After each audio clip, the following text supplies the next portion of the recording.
Mark Bunn is one of my favourite people on the planet.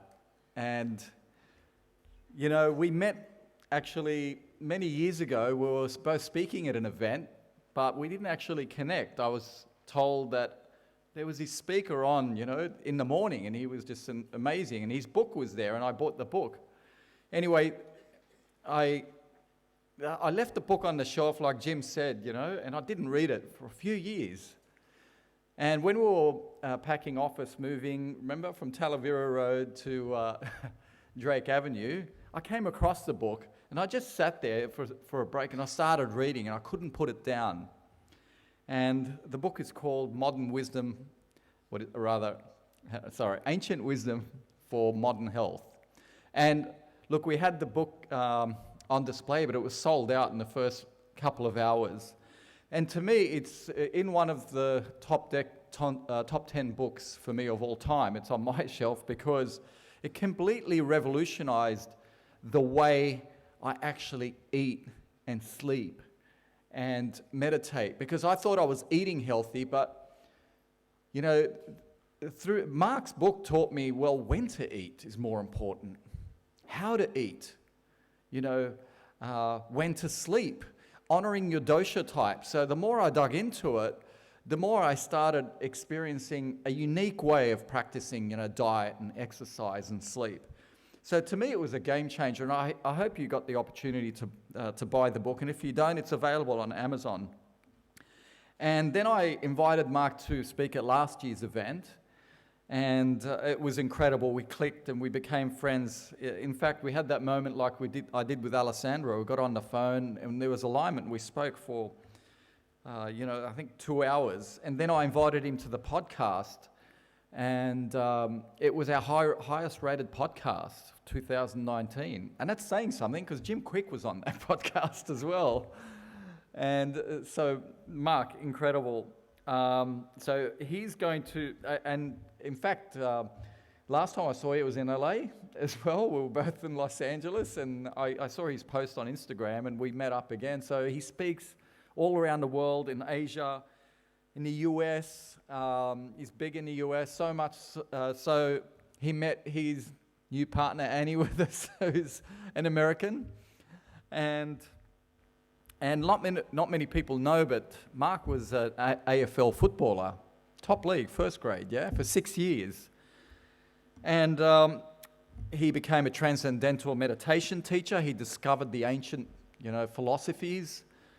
And he's also the CEO of the David Lynch Foundation. And what can I say? He revolutionized, as I said, you'll notice I'm barefoot. He taught me the power of walking barefoot. He taught me the power of sun gazing, the power of facing east, and where to face your bed. All these little ancient wisdoms that just tweaked, you know, everything to do with diet and exercise and sleep. And really, it really helped me manage my physical energy levels.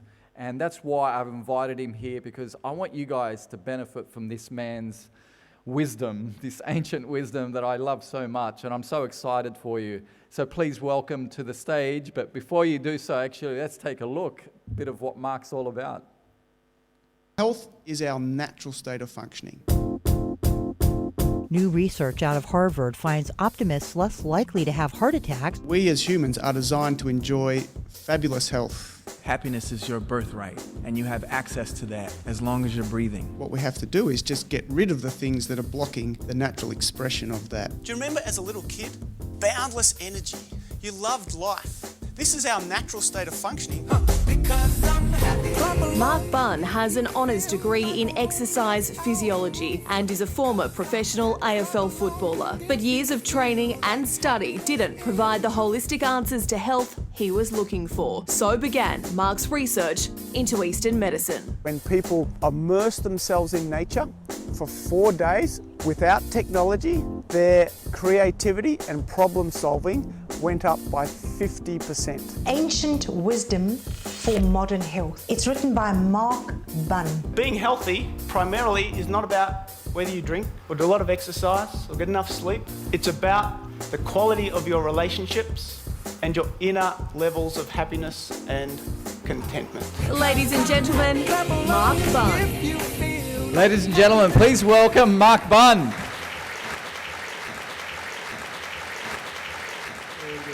Thank you. I'm so grateful for Sam and Helen. They literally saved my life, so big gratitude. In the interest of full disclosure here, I was thinking 4:30 in the afternoon, last speaker of the day, after probably 4 of the greatest speakers you're ever likely to hear in one day, yeah. I've been given a 90-minute session. The only thing between you and party time and lots of drinking and late nights is this session. And I'm thinking, holy cow. But I remembered Guy Winch early, first session of the morning, so I wanted to reframe. So now I'm thinking, what a great opportunity I have to try and keep you awake for the next 90 minutes, yeah? So I want you to turn to the person next to you and I want you to give them a little nudge on the shoulders and say, he's got no hair, he must be smart, please wake up, go, do that to the person next to you. Excellent. It is so great to come back to a group for the second time because you get to see so many old faces, in some cases very old faces. No, only kidding. But you do come back and it's really great because it always reminds me of one of my favourite stories, and it was of Muhammad Ali. I think most of you in the audience will remember Muhammad Ali, arguably the greatest boxer of all time. Now, I'm not a boxer, but he was also a very prominent speaker, motivational speaker. And one day he got booked for a job in Minneapolis. And he's running late for the speaking engagement. So he's driving in on the main highway and he's speeding because he's trying to make up time. As you can imagine, police siren goes off, pulls him over to the side of the road. Police officer comes around the car, gets him to wind down the window, looks in the window and sees who it is. And he says, oh my God, Muhammad Ali, greatest boxer of all time, unbelievable. You realise you were speeding well over the limit. I was going to give you a ticket, but you're my idol. And Muhammad Ali's really getting agitated. He's getting agitated. He says, I know I was speeding. Just, let me know what the ticket, and I'll pay it. All good. He says, well, it's $100. Back in those days, this is the 1980s, they had things called checkbooks. Anyone under the age of 30, you write a little check and you give it.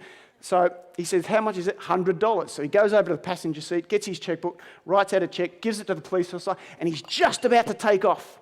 And the police officer says, Mr. Ali, I'm dreadfully sorry. He says, the fine was $100. You'd give me a check for $200. He says, yeah, I'm coming back this way this afternoon.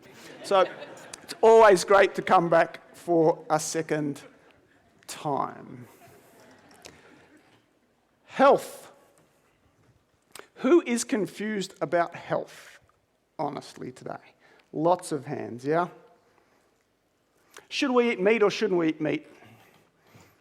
I listened to a podcast. I didn't listen to much of it. Joe Rogan. He had a 2-hour podcast on game changers, yeah? Sort of game changers? Veganism. Should we go vegan? Fantastic. And then a week later, he had someone else on who debunked everything that the first person said. 2-hour podcast. A few weeks later, he'd had both of them come on together for a 4-hour podcast debating each other. And I don't know if anyone was still the wiser.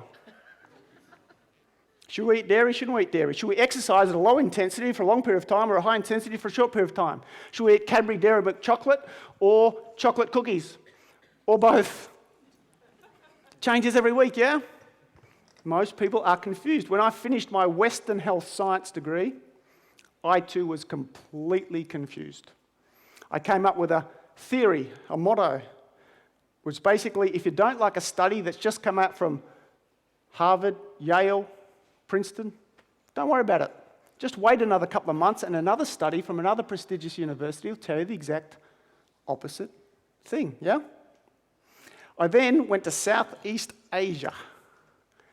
Went out to little remote communities where they were so poor they hardly had the shirt on their back or the roof over their head. And something struck me about these people. They were happy, big smiles on their faces, give them the last grain of rice. Came back to Australia. Everyone's got nice houses, nice cars, lots of money, stressed, depressed, overweight, diabetic.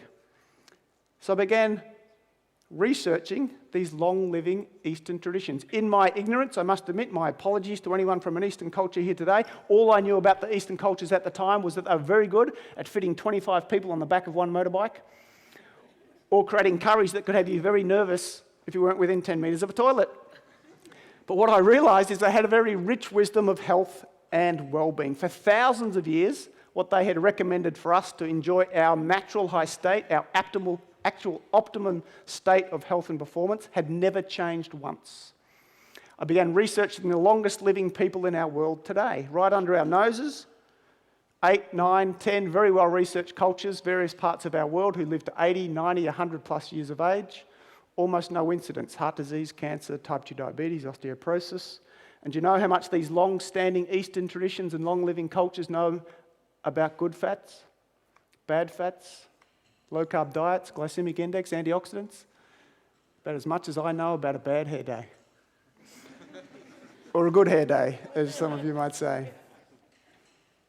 Absolutely never heard of it. What they do know is one key thing: the absolute fundamental wisdom of life, which is summarized in this little video.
They understood that our health and well-being is far simpler than we have been led to believe.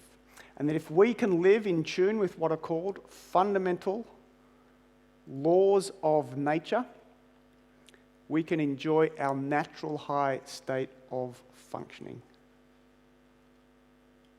which is our birthright. And it's much simpler than we think. To illustrate, I'm going to ask you if you can all just quickly stand on your feet, and I want you to turn to the person next to you and say, "You are so good looking." Go, say that. Give them a hug. Get the energy. Nice. And take a seat. And just close your eyes. Close your eyes. Like Tom did beautifully, accessing that wisdom that we have inside of us. So just closing the eyes, and I want you to think of a fetus. No, I'm kidding. An embryo. A couple of cells of a newborn baby, and how that grows from a couple of cells into more cells and more cells, and over time it starts to take shape, grows limbs, brain, lungs, becomes a little baby. That little baby grows up to become an adult. And as you're sitting there right now as adults, how many thousands of activities is your body doing without you even knowing it? Digesting afternoon tea, maybe thinking about what you're going to do tonight, maybe your immune system's fighting off some illness. One or two may be pregnant in the room, making a new baby yourself. And then expand your awareness out to the seasons. Think about how summer becomes autumn, autumn becomes winter, winter becomes spring.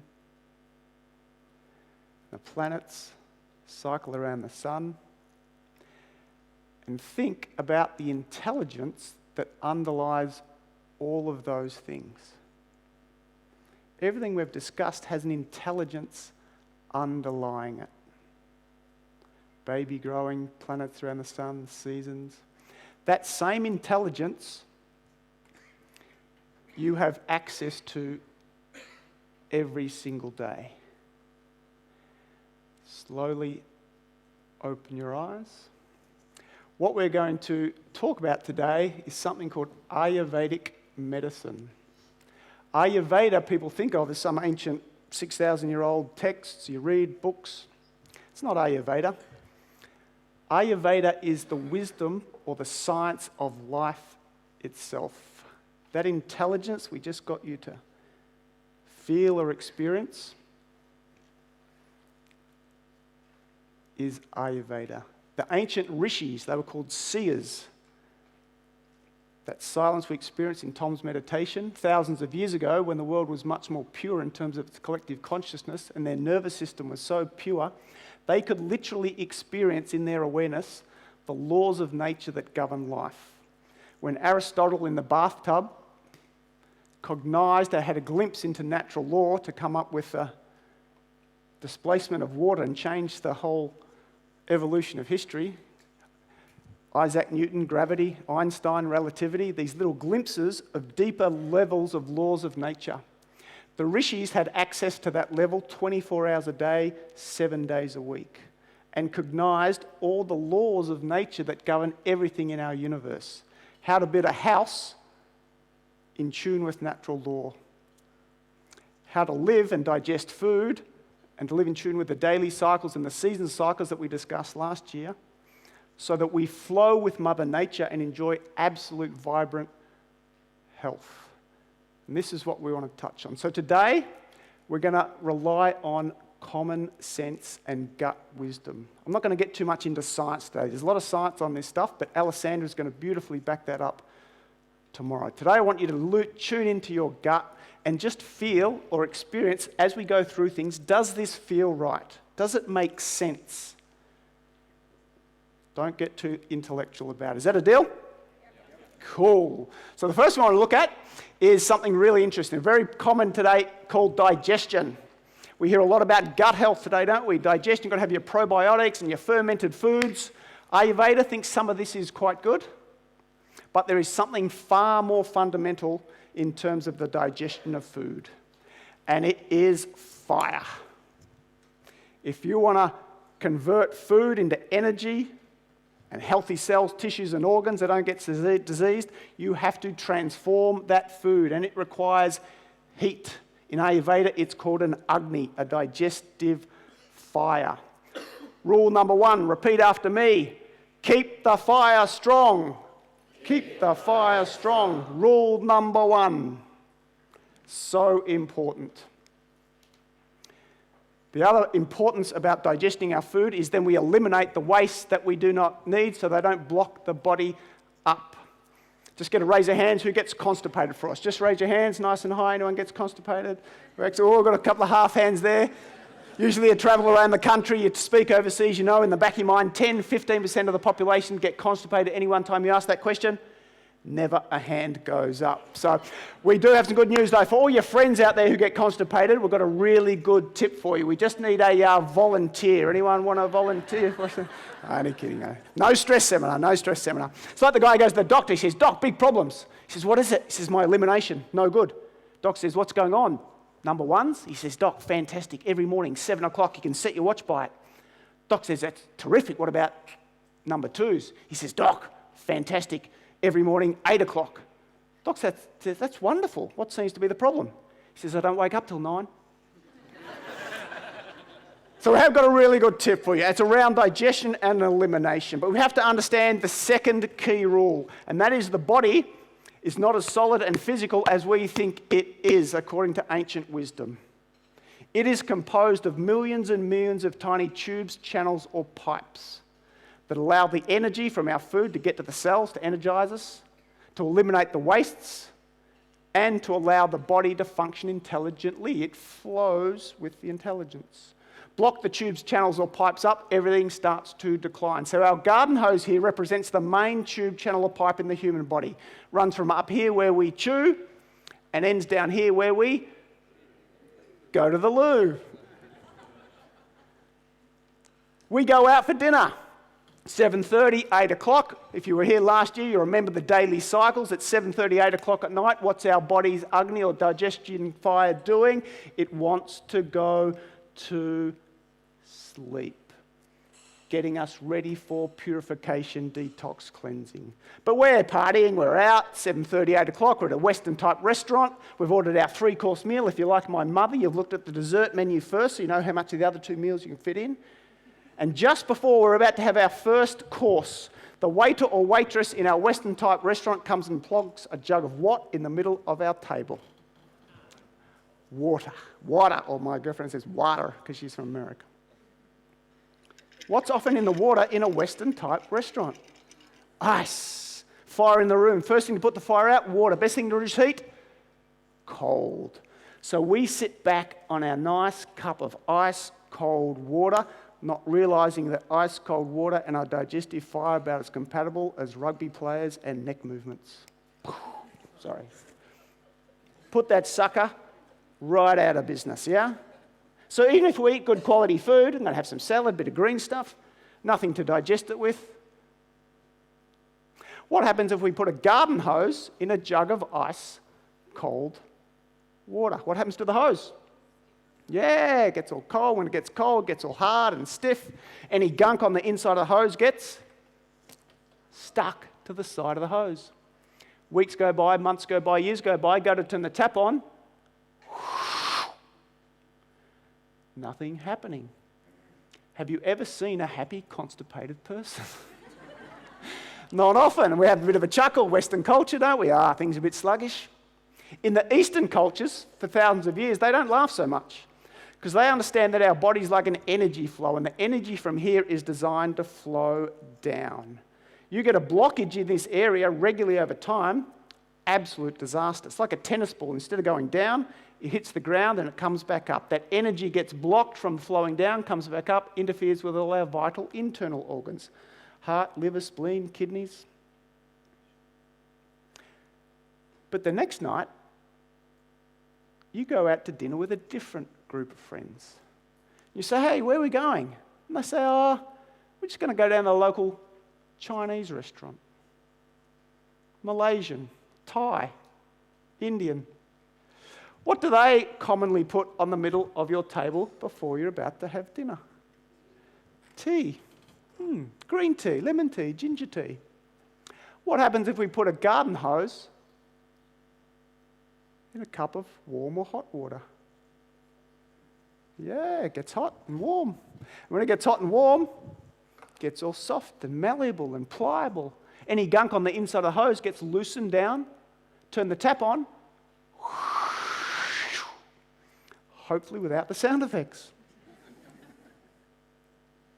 That's why for thousands of years, these cultures, long-living, healthy cultures, tell us there's something we do in our Western culture today, absolutely disastrous. Joint pain, arthritis, poor circulation, inability to detox and lose weight on a daily basis, which our bodies are designed to do if we support it rather than oppose it. Our Western habit of drinking ice-cold drinks. Simply shifting can massively change your life.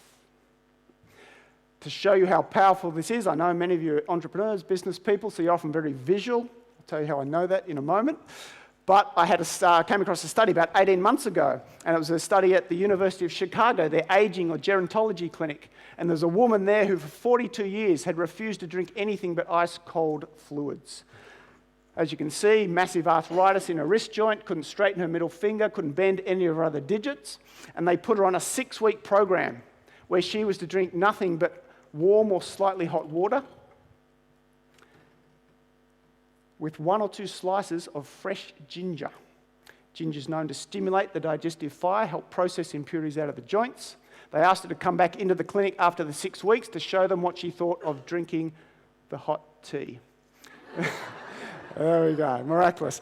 So a bit of a gag, but absolutely serious. So I've had clients who've lost 5, 10, 15 kilograms in weight. Their skin's improved because liver function's improved. Energy levels skyrocket. cost them any money, take any more time out of their day. Turn the kettle on.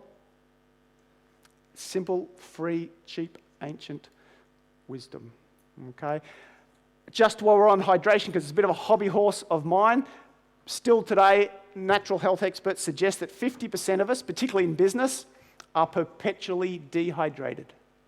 No matter how much we hear about it. We've been hearing about it for decades, yeah? Drink more water, hot, cold, or otherwise. And most of us still don't. We need to drink more water. One downside to drinking more water, of course, is we've got to go to the bathroom, yeah? You're in a sales meeting, something really important, the pee's dripping down your skirt and it's really embarrassing. Busting, what do? We hold on, we suppress. And the energy that's trying to flow down does what? Comes back up.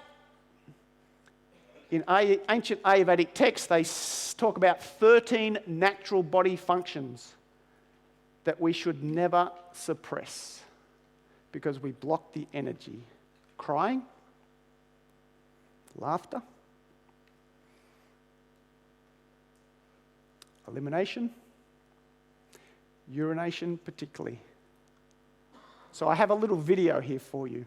It's a motivational video that regardless of where you are or what you're doing, if you need to go to the bathroom, you should go to the bathroom. Let's have a look.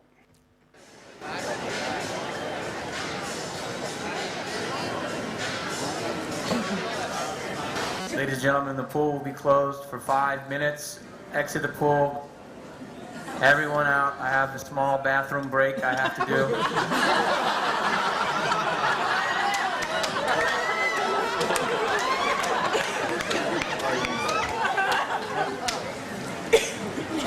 Pool will open in 5 minutes. Thank you.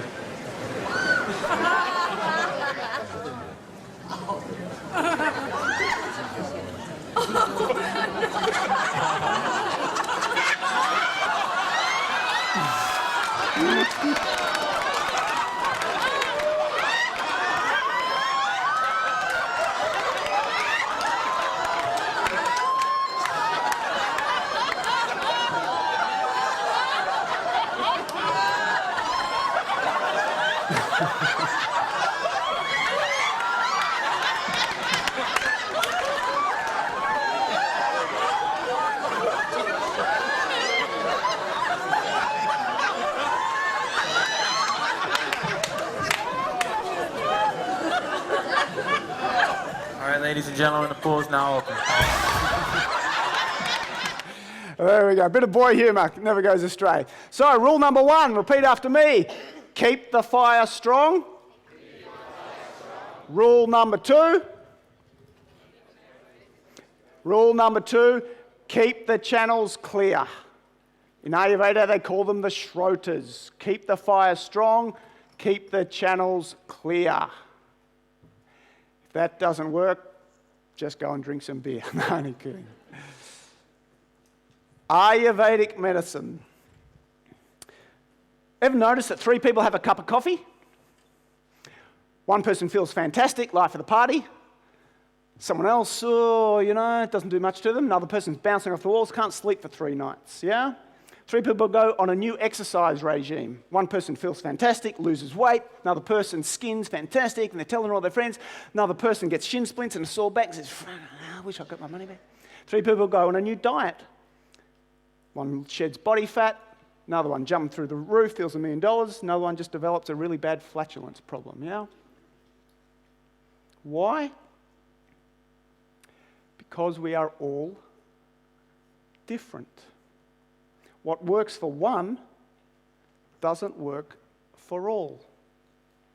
So a question might be, are some of the latest fads about health today, ice baths, fasting, saunas, 5-2 diets, are they good for everybody? And if they're not, how do we know? The next little section we're going to look at is how you can know specifically for you what diets, what exercise regimes, what stress management techniques, what relationships, what types of work, the different 8 areas that Sam talks about are right for you and how they might be very different to your friends, your family, your work colleagues. Would that be of interest?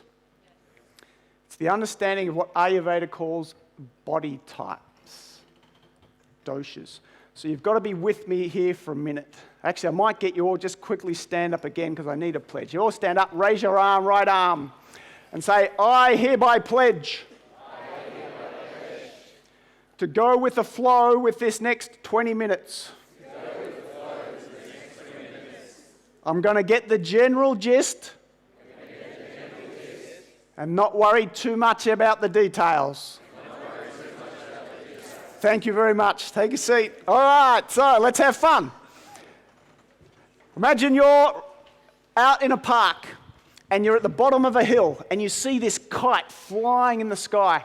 And the kite is doing somersaults, it's doing these beautiful maneuvers, it's just graceful, it's just absolutely majestic. You then walk up towards the top of the hill, and what you find is that that kite is being maneuvered by a 6-year-old boy. And all that boy is doing is this. With the smallest little movements of his wrist, he is creating beauty, majesty, grace, somersaults, dive rolls in the air. If you can understand the next 20-25 minutes of this session, understand 3 principles, you can do that with your life and those that you love. To do that, we need to understand what our universe and ourselves is made of. And it's made of 5 things the ancients tell us: earth, water, fire, air, and space. The Chinese sometimes say metal or wood. In Ayurveda, space. Everything needs space to be contained in. 5 fundamental elements of life. These combine to give us everything in our world. The mountains and the earth itself, earth quality, yeah? The oceans, the rivers, the lakes, water. The sun in the sky represents fire. The air we breathe and the space that everything is contained in. These combine in Ayurveda in something what are called doshas. Remember we spoke about the intelligence of this world that governs everything? The doshas are the practical governing principles of that intelligence. The analogy is like a CEO of a big multinational company, yeah? You want to change something in the company, the best way to do it is to get the CEO on side, yeah? If you can influence the CEO, they will influence maybe the 3 senior managers in that organization who can then pull the strings to get anything done. Your body is exactly the same. If you can influence these 3 underlying principles, you can dictate and govern how the mind behaves, body behaves, elimination, digestion. These 3 have funny names. I'm not going to worry about the names too much. The first one is called Vata. We're going to call it the airy principle, just for ease today. It's fundamentally or dominated by space and air elements. If you have space and air, it's a bit like the wind, isn't it? So in terms of its functionality, it governs everything to do with movement and communication. What moves in our body? Yell out something that moves. What was that? Blood, circulation, yeah? Someone else said breathing, respiration, elimination of wastes. The mind moves, thinking, nervous system are all governed by this airy principle. Fire and water, we're going to call Pitta, or the fiery principle. Fire, what does fire do? It transforms. We spoke about transforming food into energy. It transforms light into visual perception. Skin transforms things. So, transformation, energy, is governed by this fiery. In the body, what do we think of when we think of fire? Digestion, metabolism, that transformative quality. And earth and water we're going to call kapha, or the earthy principle. And kapha gives us our structure, our physical body, muscles, joints. We are, of course, made up of all three governing principles. We need a physical body to live. We need to transform food into energy. We need fiery principle. And we also need to move things and communicate so our body functions intelligently, yeah? So every one of you in this room are composed of earth, fire, airy principles. But you predominate in different ones. Some mentally, some emotionally, some physically. Whether you are male or female, it doesn't matter.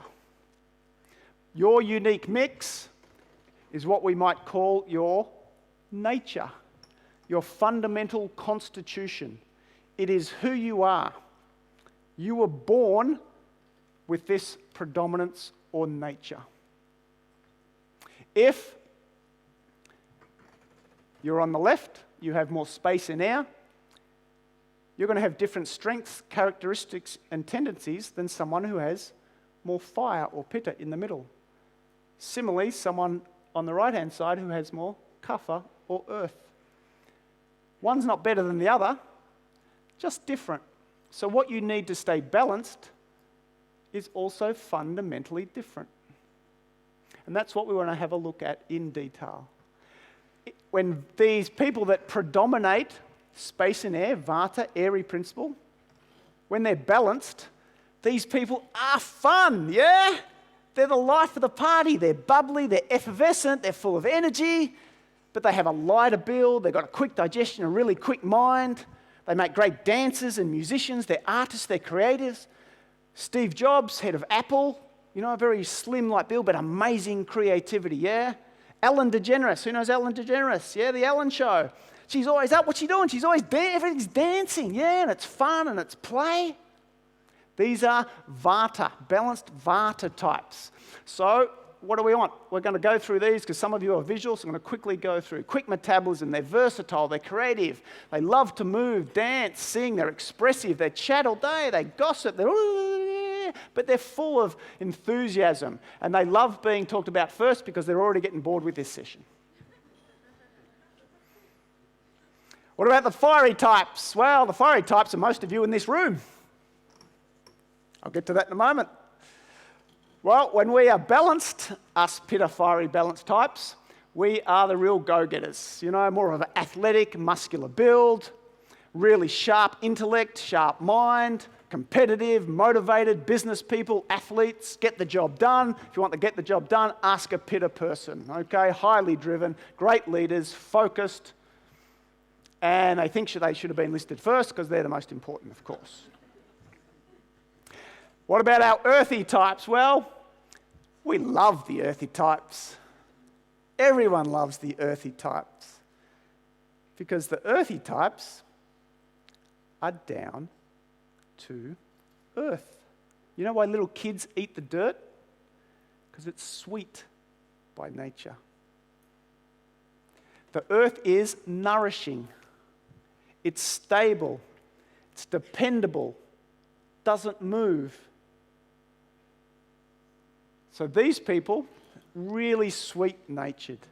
Oh, Tommy, he's so down to earth. Jenny, she's got such a lovely, sweet nature. They're reliable, they're dependable, they've got a more cuddly build, I like to call it. Ones we like to give the big cuddles to. You think of a matronly nurse, you know, the psychiatric ward, and all the patients are going crazy, but she's big and she's strong, she's just loving and caring and nothing phases her. Great endurance, great memory, like an elephant memory, often the nourishes, the support people, okay? They don't mind being laughed because they're probably asleep anyway, it's all good. So this is when we are in balance. We're going to look at the 8 areas maybe at the end, I think, so when we got the imbalanced state. So what I want to do now is have a look on your chair, and we're going to do one of the questionnaires. We're going to look for the one called Prakriti. There's 2 sheets of paper. Look for the one called Prakriti. And I want you to take a few minutes to fill that out. The basic rule with the questionnaire is, if something applies, tick it. So if 2 things apply in one question, tick 2 different boxes. If none of them apply, don't tick any. When you're finished, add your columns up.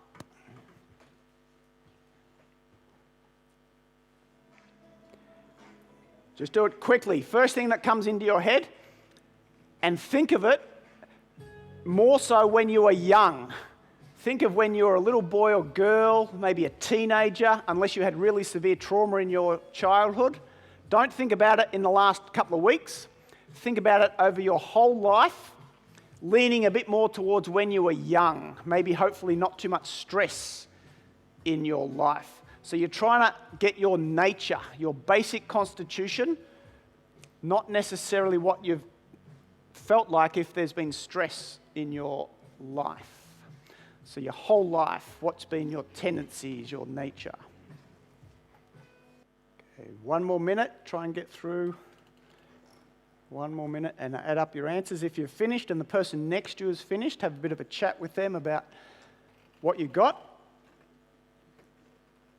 Whether that resonates, doesn't resonate.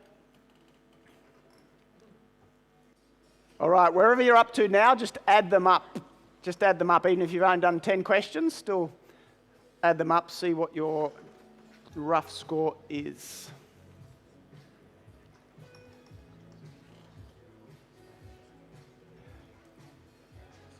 Okay, thank you for the music. We'll drop that. Who got a score in the first column for Vata Airy principle that was the highest? Get a raise of hands. Cool. About a third. Who got high score in the middle? Pitta Fiery. There we go. There we go. Most of the room, as I said at the start. How do I know? Well, it's not that difficult when you understand the doshas. You're all here because you're motivated. You're focused. Your Pitta's basically predominant, most of you. Which is good. I'm Pitta too. Pitta Vata. Most people are actually predominantly 2 of the 3. So you may be more likely Pitta Vata or Pitta Kapha or Kapha Vata. Who got the third column? Most in the Kapha or earthy. Cool. So a few there, maybe a few that are just too tired and fatigued, couldn't put their hand up, but yeah, excellent. All right, so now what we want to have a look at is what can happen in our life when we eat food, work in different climates, get into different relationships, have different jobs. For Vata types or airy types, what do you think might happen if they're exposed to cold, dry, light food? They're already predominated by space and air, and their diet, their food is full of space and air. Or if they're in a cold climate, or they have a lot of ice baths, or really cold showers, or live in a really cold climate. Interesting. Irregular routines, they fly around, they travel a lot, lots of movement. Their body's natural state is movement, and they add more movement with lots of travel, or speaking, or da-da-da-da-da. Interesting. Mental strain, overthinking, because they're already governed by the nervous system. Could it be possible that they have too much space and air in their mind, body, or emotions? These people, when they have this sort of lifestyle, can quickly become like this. They get lightheaded, spacey. Oh, Mary, she's away with the space cadets. Oh, Harry, he's just like spacey, airhead. Where's my keys? Oh, where's my wallet? What do I want to do tonight? I'll go to the... no, let's do... Oh, I'll do something else tonight. Oh, gee, I really want some chips. And oh, no, let's go have some chocolate. Oh, no, where did I leave my keys again? Where are we going to do that? Oh, where's Jenny? Oh, no, it's not... what's the name again? Time to say, I can't sleep. Oh, mine's going a million miles an hour. I can't get near. When these people get stressed, they get anxious, they get worried, they fear, because they're all space, not grounded. So they're anxious, worried, constipated, gas. What's too much space and air in the bowels? Flatulence. It's not uncommon, or it's not coincidental that the word Vata rhymes with. You get it. Don't feed these people baked beans. Okay. Insomnia, quick to fatigue, dry, rough skin, dandruff, joint pain, arthritis, because the joints dry out. Pain. What about pittas? We love pittas, but they're already full of heat anyway. Gives them the drive and the motivation, the sharp intellect. What if they eat lots of spicy Indian or Mexican food? I love my chilies. I bet you can't eat 10 chilies at once. Oh, I bet you can. I can eat 15. Yeah, like kerosene on the fire. Got to go for a run in the middle of the hot summer sun day, because that's the only time I get a break from work. 45 degrees centigrade outside, but got to get out and exercise. Hot weather, hot relationships, intensity, time pressure, alcohol, smoking all have to be processed by the liver, which is a pitta organ. Seriousness, deadlines, they're already intense as it is. Think of fire. What do you think of when you think of fire? Heat, but also intensity, that sharpness. So too much of that without enough fun, they also can get out of balance. And what do we get when we're pitta and we're out of balance? Too much heat, what do we think of? Someone who gets too much hot under the collar, yeah? What do we say to these people? Chill out. Cool it. Take a chill pill. Too much heat. Angry, impatient, not only with themselves, with everyone else. Road rage. Pitta. Demanding, perfectionist, not only of themselves, but everyone else. Heartburn, acids, ulcers. Most likely people to get ulcers. Also the most likely type of people to give other people ulcers. Skin conditions, rashes, liver, eye problems, and type A problems, heart problems. Classic heart attack. Push, push, push, drive, drive, drive. What about our beautiful earthy kaphas? Sweet-natured. What if they maybe have a bit too much sweet, oily, heavy food? Maybe they cold foods and drinks. What would we call a heavy emotion? Heavy depression, melancholy, get down on themselves, just sit on the couch. The definition of exercise is hitting the remote button. Darling, can get me some more chips, maybe a couple of ice creams. Too much sleep, inactivity, lack of variety and stimulation. The heaviness builds up, congestion, sinus problems, fluid balance problems is what they're going to get, as we will see right here. More likely to get overweight, diabetes. They're the type of people that look at a bit of chocolate cake and put on 2 kilograms. Heavy emotions, they feel stuck, lazy, allergies, particularly things like hard work. So how does it relate to the higher branch 8 areas of life? We're going to have a look at maybe 3 or 4 of them. Love and intimacy. Not going to do too much on this. Dr. Jen's going to give you the absolute best talk ever tomorrow on this. But from an Ayurvedic perspective, we see that the doshas balance each other out. 2 vatas together, if they're perfectly balanced, anyone can be in a loving, happy relationship if they are balanced. But easier if we have a partner that naturally, to some degree, balances us out. 2 vatas tend to space off. They're like the poor musicians that are living out the back of the car, and they're just spacey and they're creative, but they've got no grounding. 2 pittas, I say, and Dr. Jen and some are here, I think about Hollywood. The pitta couples, they get together, it's this fiery, passionate, mad loving for 3 months, and then goes to ashes. Not every case. Think of a Hugh Jackman. Hugh Jackman, Pitta Vata.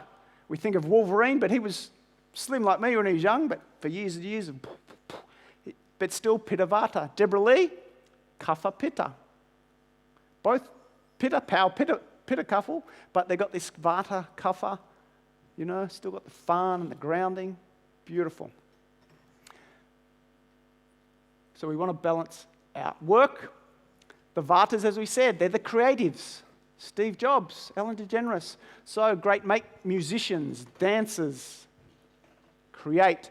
How can you monetize your creativity? Don't try and do everything. You won't have the same focus or drive as a Pitta or the endurance and strength of a Kapha. But how can you use your creativity and ideas? They're ideas people. Maximise the ideas. Sorry, we'll go back. The Pittas like all most of us in the room. We're driven, we're focused, naturally good at work and business. Great leaders, okay? But still need to work in teams so that we have the support to back us up. And that's what the Kaphas do. Kaphas more that support role. They're not the front people, they're not the leaders, but they support behind the leaders. You know, when the whole business is going to crap, the Kaphas will come out with the chocolate biscuits and let's just have a cup of tea and, you know, it'll be all right. Finance people, really, really important. Learning. So the Vatas will learn really, really quickly. They gain information quick, but they forget quickly too. If you're Vata, predominantly get auditory stimulation or podcasts, audio books. Okay, it's auditory learning, which is good. Pittas, what do we learn best by? Sight, visual. So we love our videos, yeah? We'll have our pan books that we can, you know, colour in. Visual videos. And the Kaphas are more kinesthetic. Okay, they like to taste and smell things, feel things. So they've got to really engage with something for optimal results.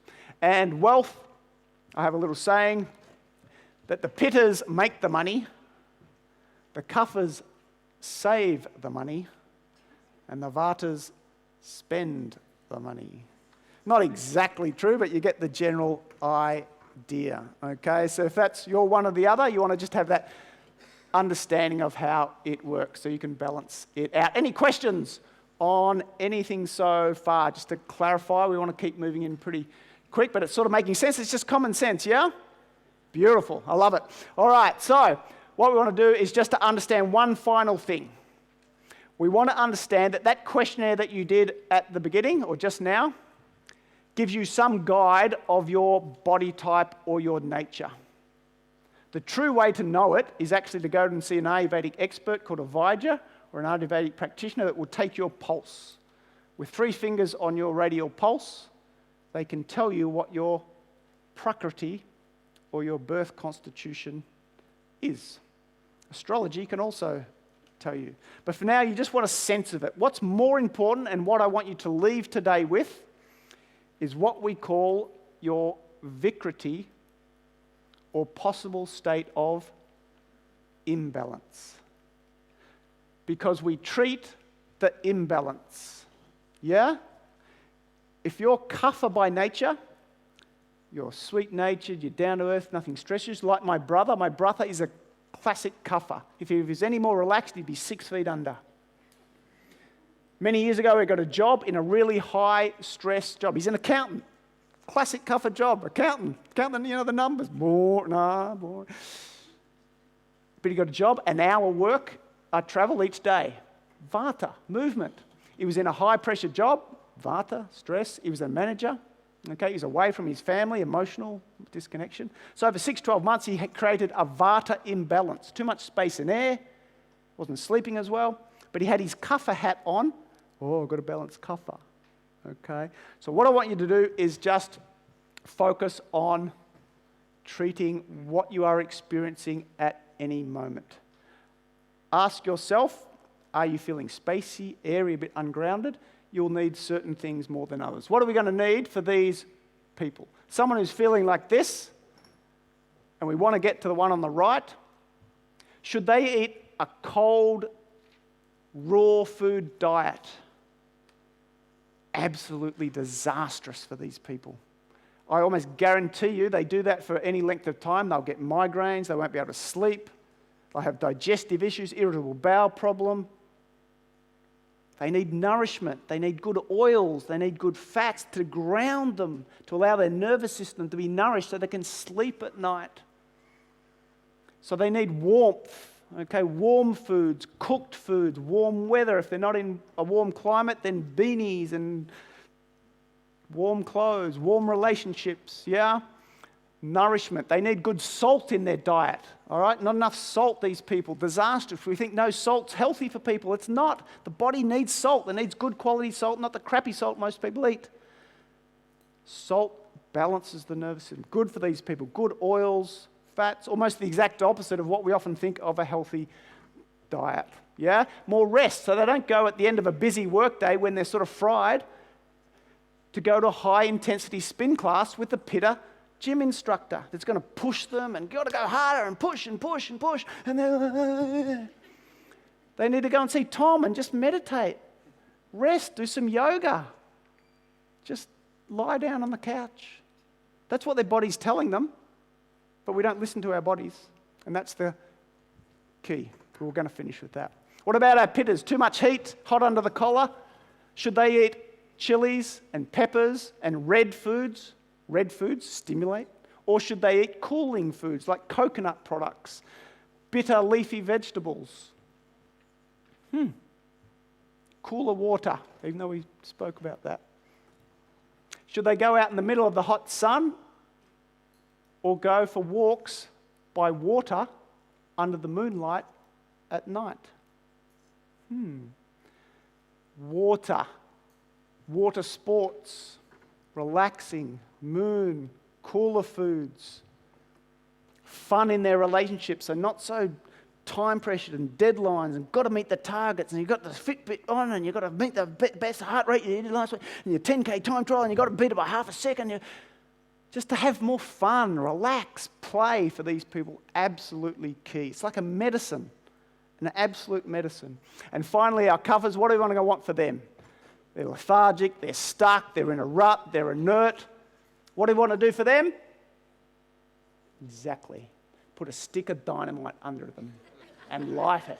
Yeah? How do we do it? Spicy foods. Ginger, pepper, red foods that give them energy and spice. Relationships, mix things up a bit. Get them out of their routine so they're not stuck. Get them exercising. Any exercise is good for them. Just get them moving, push them out and get them going, and they'll be much, much better. Making sense? Cool. All right, so we're going to give you a resource at the end that's going to explain all of that in detail if you want it. But for now, I just want you again to close your eyes, and we're going to run you through really the ultimate way to know how to balance your individual physiology. This is the absolute foundation of Ayurveda and indeed all long-standing health traditions. The inner wisdom of the body that we all know about, we all read about, trust our gut, listen to the body, but most of the time we don't do it. So this is an example of what you can do after this conference. If you're confused, should you eat food? Shouldn't you eat food? Dairy, no dairy, meat, not meat, chilies, olives, what type of exercise, what type of relationships? Just sit down, close your eyes.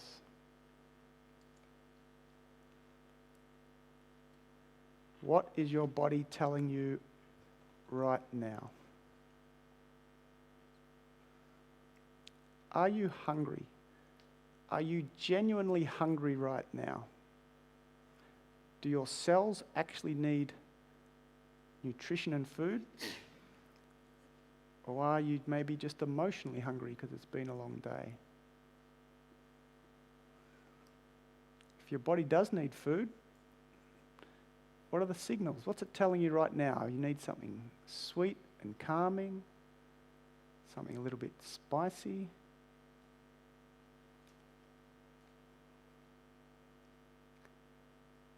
How's your energy levels? If you didn't have to do anything for the next hour, you could do anything you want, and you asked your body right now what it most wants, is the answer that it wants to just go and lie down, sleep, the answer that wants to go for a walk or more vigorous exercise? Have something to eat? It's telling you. It's absolutely telling you.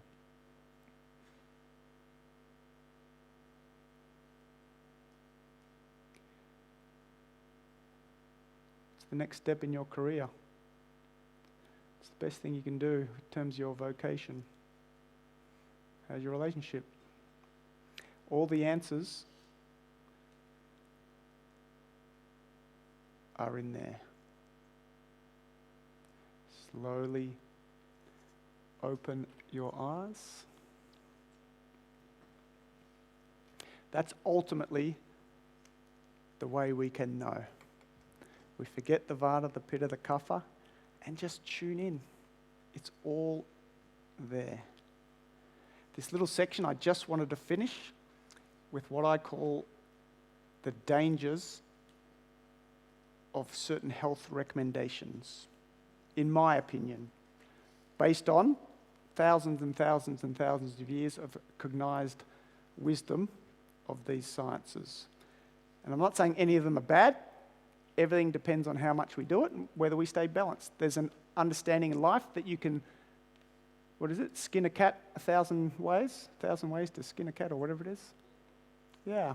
So we don't have to get rid of anything we like, we genuinely enjoy. If you really love chilies and you're Pitta predominant, maybe you just balance that out with some more good quality yogurt or some cooling dairy products that are natural and not processed. That sort of thing, yeah? But for these people that are already Vata aggravated or out of balance, I would suggest you want to be really careful with your friends and colleagues of recommending ice baths or really cold showers. Yes, those things can reduce inflammation, do other beneficial effects.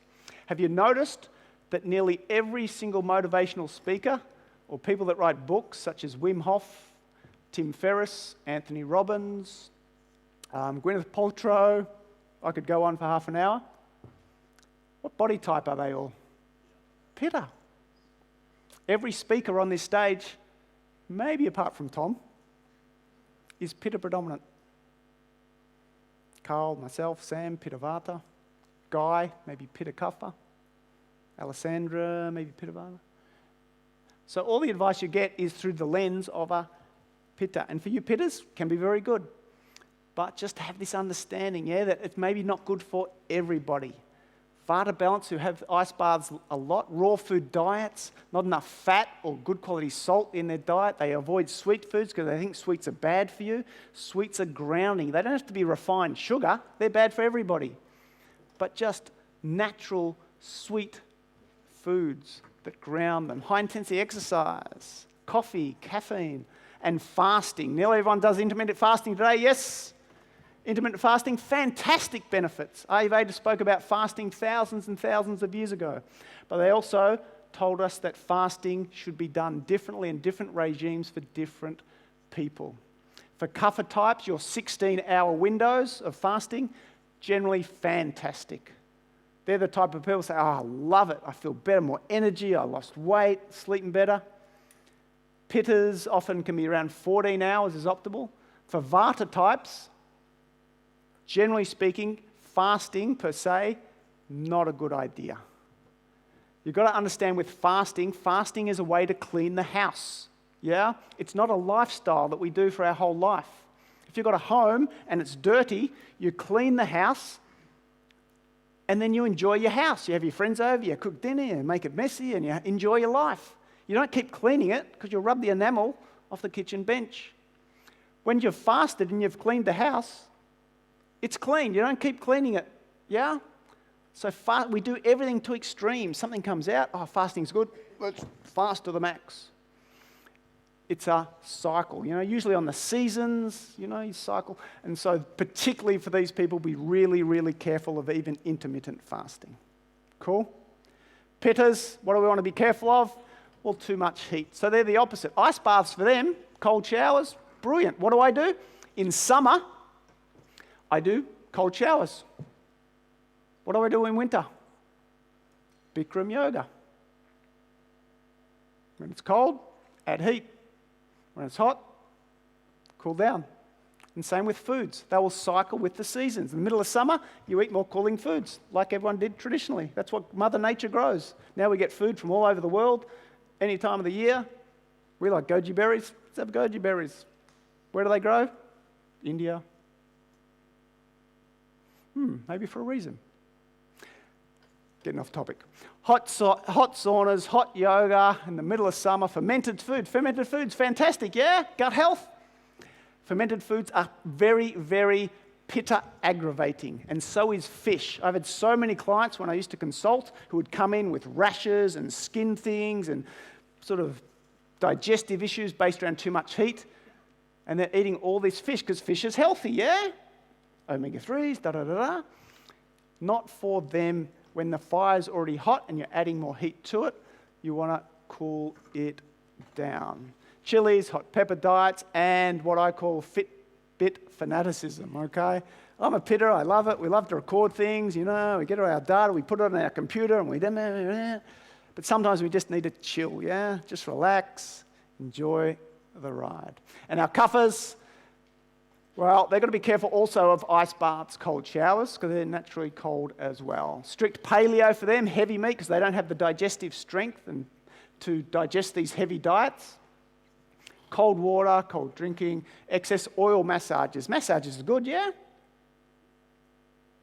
Oil for cuffers, not so good. They still have the massage, but usually just a dry massage or a silk body massage to bring them back into balance. Make sense?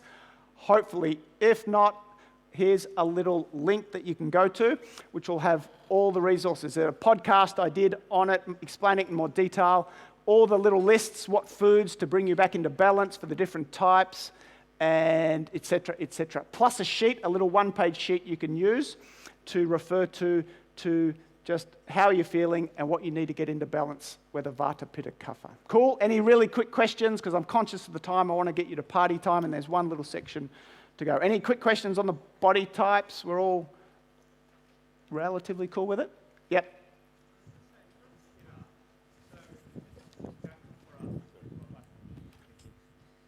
So for a pitta, it's just natural for us to, if we've got like a solid goal or deadline and we're self-aware about that we are pitta, we can just go full intense, full extreme, if you'd like to say. And then after that goal or deadline, it's healthy to kind of ease back a little bit. Yeah. So it just comes to that kind of self-awareness, would you say, on each situation? Absolutely. Yep, we've always got to be practical. You know, life's not perfect like it was 1,000 years ago and all these sort of traditional cultures and the work. Lovely, fantastic, great for us to learn from that, but we live in a different world. We do have to get the job done. People have got kids and, there's stresses. So, yeah, pittas, we love pittas. Pittas are fantastic. They're the ones that are driving a lot of this change in the world because they're passionate about things and they make people change and they drive and they motivate other people. But, yeah, get the job done, but then be aware there's a balance, that we can't keep doing that 24/7. We've got to then shift and have a downtime and balance. Yeah, one more up the back and then we'll move on. Pitta Vata or something, so two groups. So if it's two groups, what does that mean? If you're strong in two groups? So generally speaking, most people predominate in two of the three governing principles, okay? So no one's just Vata, no one's just Pitta, and no one's just Kapha. Everyone has all three, because that's what we need, body, transformation, air. But most people predominate in the two, okay? So most will either be predominantly Kapha with good amount of Pitta, or maybe Kapha, Vata, okay, or any sort of combination. Some people are what's called Sama dosha. They're almost even in all three. Tom might be pretty close to Sama dosha, okay, very sort of, not that it's necessarily good or bad, but just that it's even. Cool. How many people exercise here? Do some form of aerobic exercise? Everyone in the room, fantastic. The marathon. Over 26 miles, it is one of the most grueling events in sports, pushing the human body to extremes. This is the ultimate endurance test, where highly trained runners earn their reputation as some of the most elite athletes on the planet. But are they? In the remote mountains of northern Mexico, a little-known tribe is redefining the limits of human endurance. They can run 435 miles, 16 times further than a marathon, in just over 2 days. How could this be possible?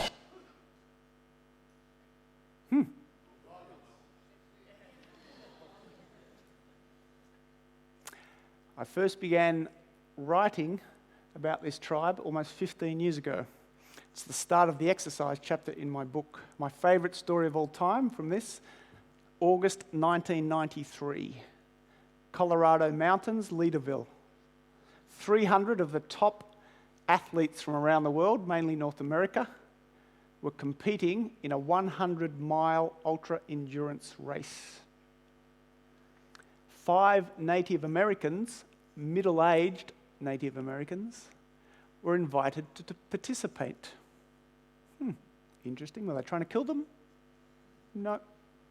Word had spread that there were some amazing feats of endurance from this tribe. They offered them the latest running gear. Fancy runners. They said no. They went and cut out little rubber-soled shoes out of tractor tyres. They offered the latest running apparel. They said no. They preferred to wear their traditional dress, which often went down below their knees. Gatorade, electrolytes, no thanks. We're happy with our ground corn, chia seeds. Funny people. Race started. 300 elite runners. Race off.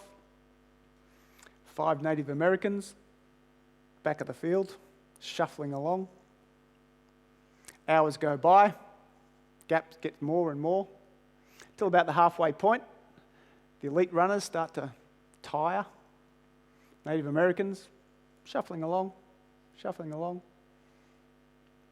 The end of the race, in 20 hours and 20 minutes, the first person across the line was Victoriano, 55-year-old Native American.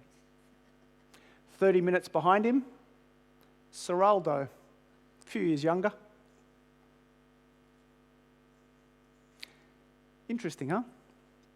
Not in that race, but in subsequent ones, they got tested at the end of these 100-mile type races.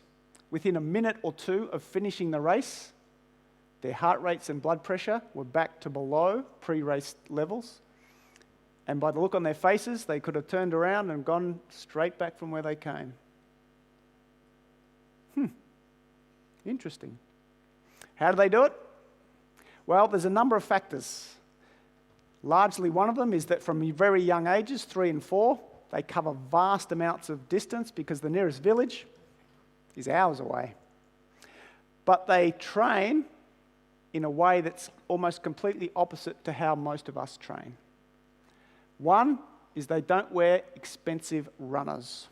Just yesterday, someone that you all know, I won't name him, but he was telling me how he's developed an injury around this area of the body because as he's building up his running speed, he wanted to take larger strides and eventually got injured. Very interesting fact that the more you spend on running shoes, the more technology that goes into your runners, the more likely you are to get a musculoskeletal injury. Because the more expensive they are, the more likely that you will run incorrectly and not biomechanically how your body is designed. You'll run on your heels. And all the weight, all the force will go up through your bodies, through your joints and ligaments, back, hips, knees.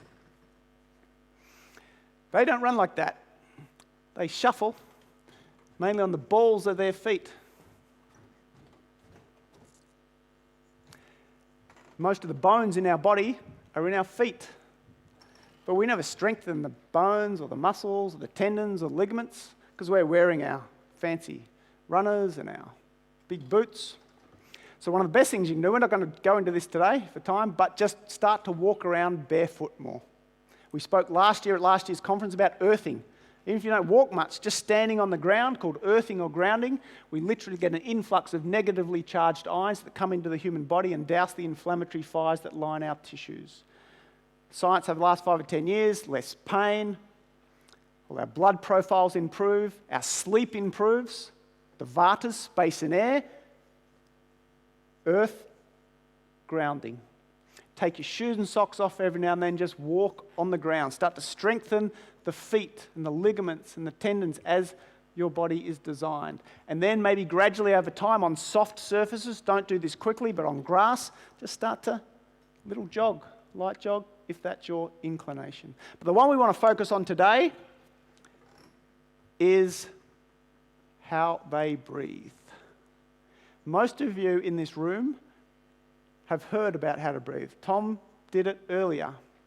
But most of us do it when we're doing a meditation or some yoga or some Tai Chi, but we don't take it into our exercise.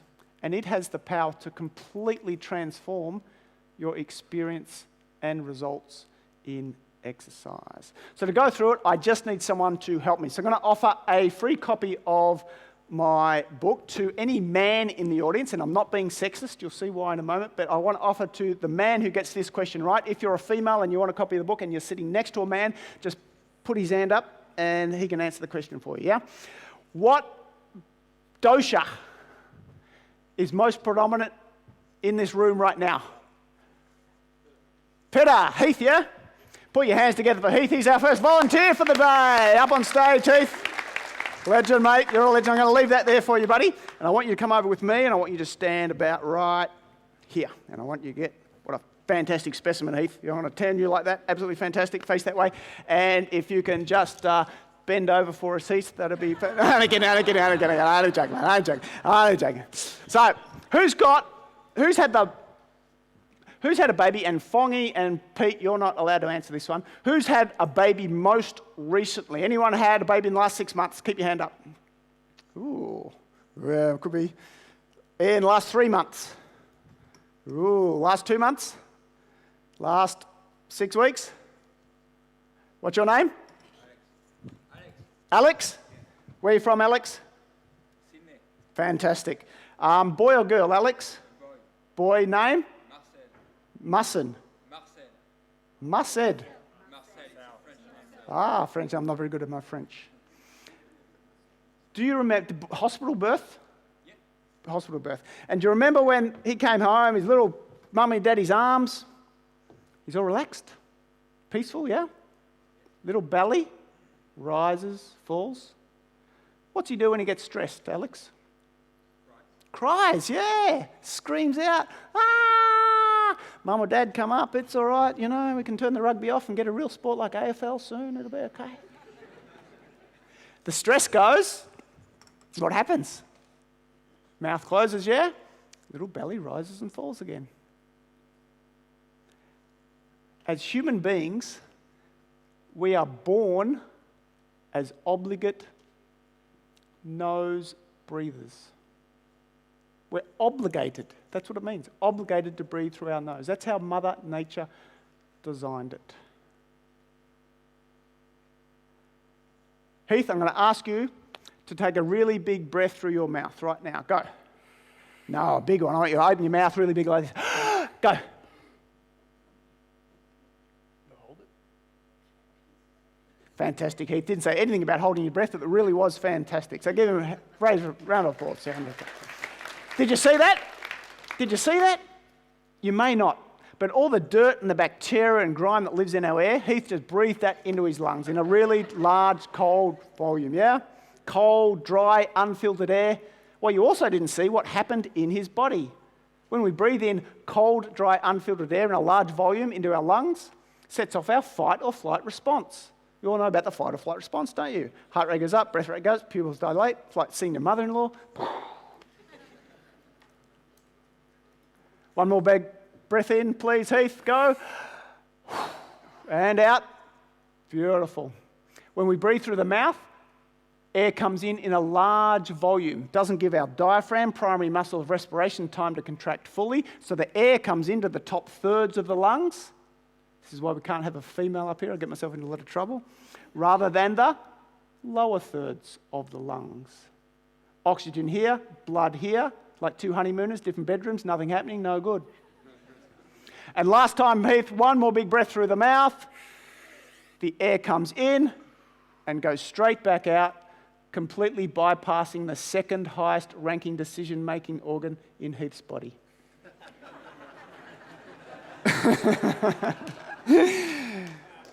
His brain, yeah? Put your hands together for Heath. Fantastic volunteer. Thank you, buddy.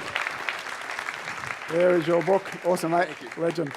So, let's try that, shall we? So in your chairs, I'm going to ask you on the count of three big, deep breaths through your mouth. On the count of three, as big as you can through the mouth. Let's go. 1, 2, 3. 2. 3. Close your eyes and just body scan. What's happening in your body after that? Open the eyes. What do we feel? Heart rate, exactly. Heart rate goes up, palpitations. What else? Dizzy, lightheaded, yeah, good. Or not that good. Dry throat, yeah. Not generally good, is it? Imagine breathing that way half of your day. Or for your 20 or 30 or 40 or 60-minute exercise session.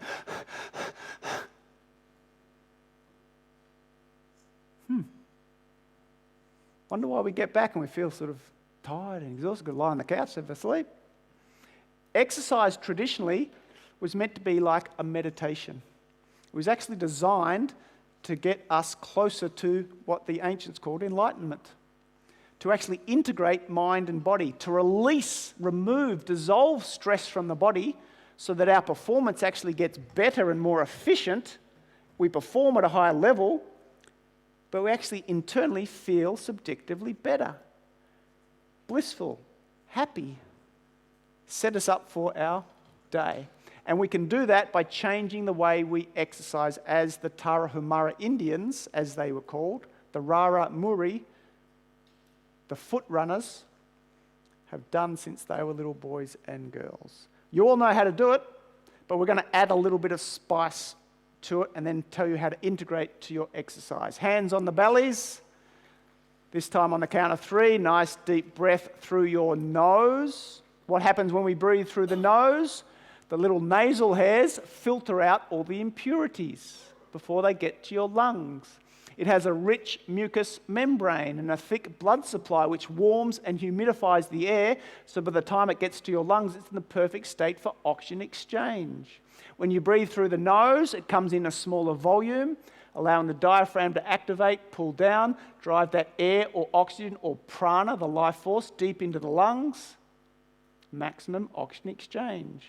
And when you breathe out through the nose, as we're going to do in a moment, activating your diaphragm and the muscles of your abdominal wall. You're going to breathe all the waste gases out.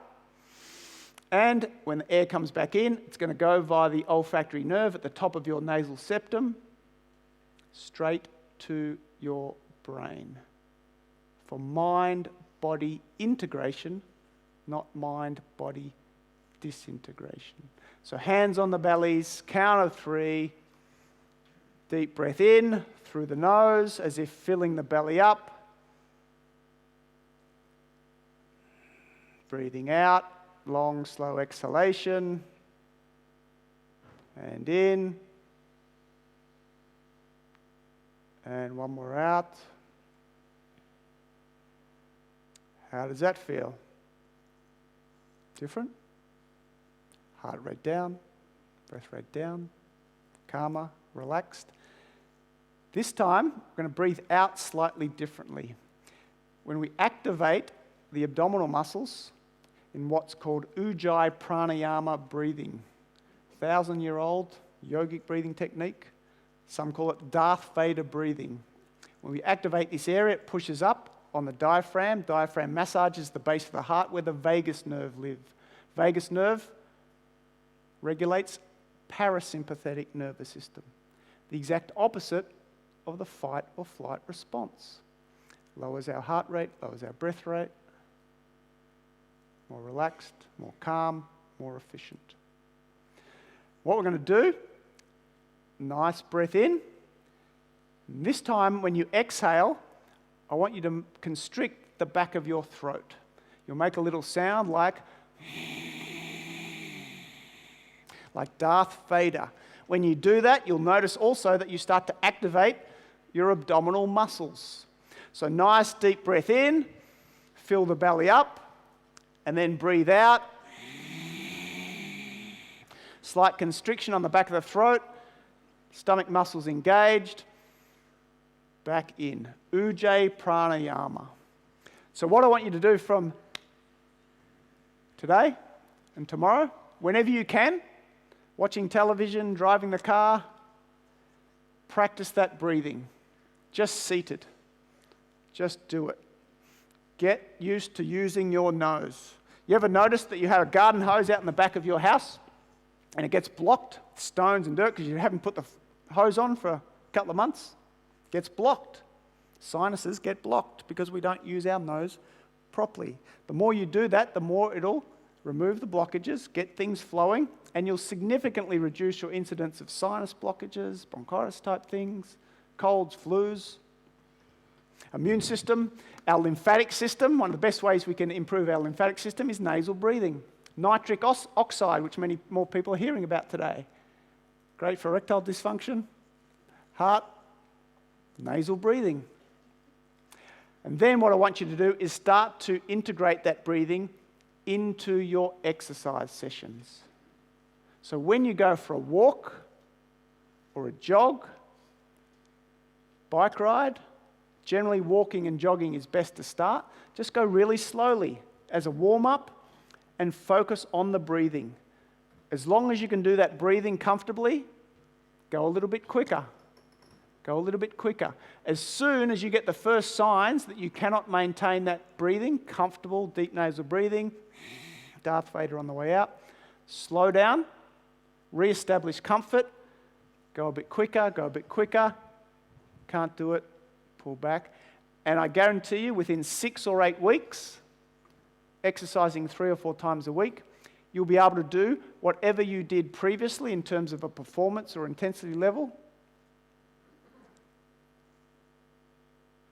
but with a completely different subjective experience. You'll feel more energy, mind-body integration, much more blissful. Cool? Makes sense? Beautiful. Any questions on that, the exercise? Beautiful.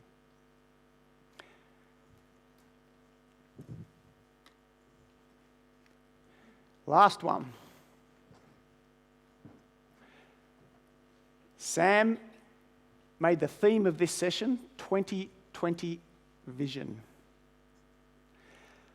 Related to Ayurvedic medicine, in what's called the Vedic tradition or Vedic science, there is another science called Jyotish. Jyoti means light. If you can imagine darkness and you have a lamp that you can hold in front of you to light up the path so you can see much better. Jyotish is commonly known as Vedic astrology, the understanding of how the planets in our solar system actually influence our human behaviour. We think it's a bit weird or it's a bit folklore, even though we know cycles of the sun and the moon are what control the tides and the oceans. We know about the menstrual cycle. We know about psychiatric patients on a full moon.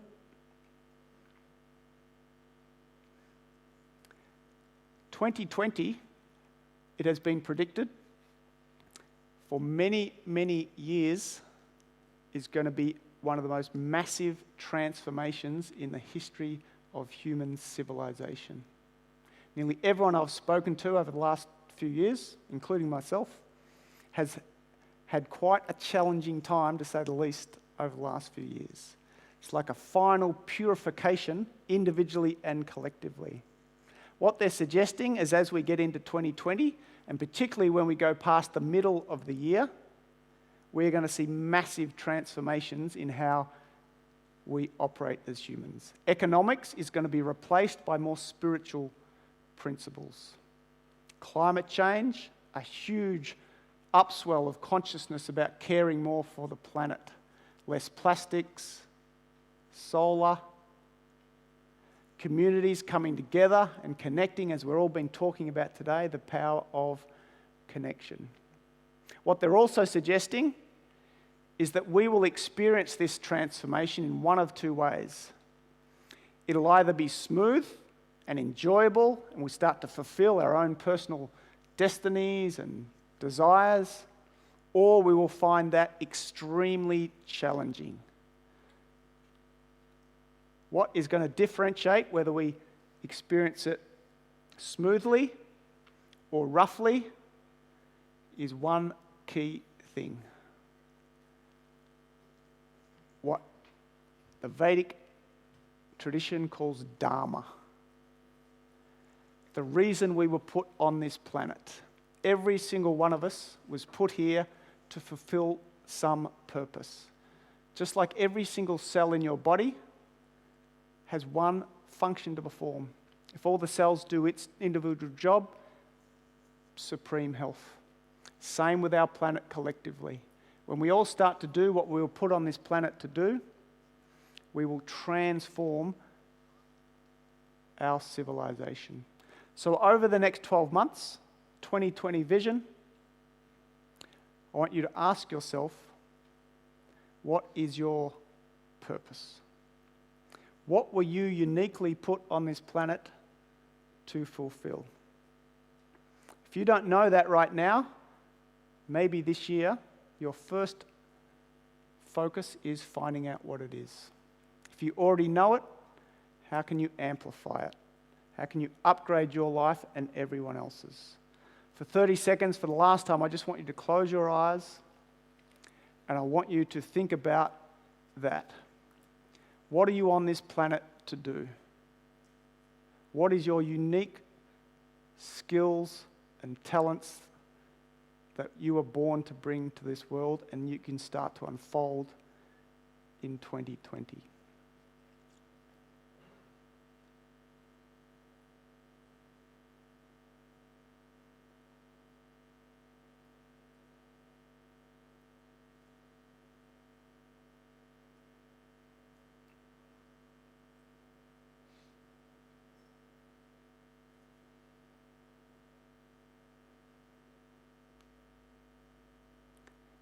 Just make that little commitment for your next 12 months. Slowly open your eyes.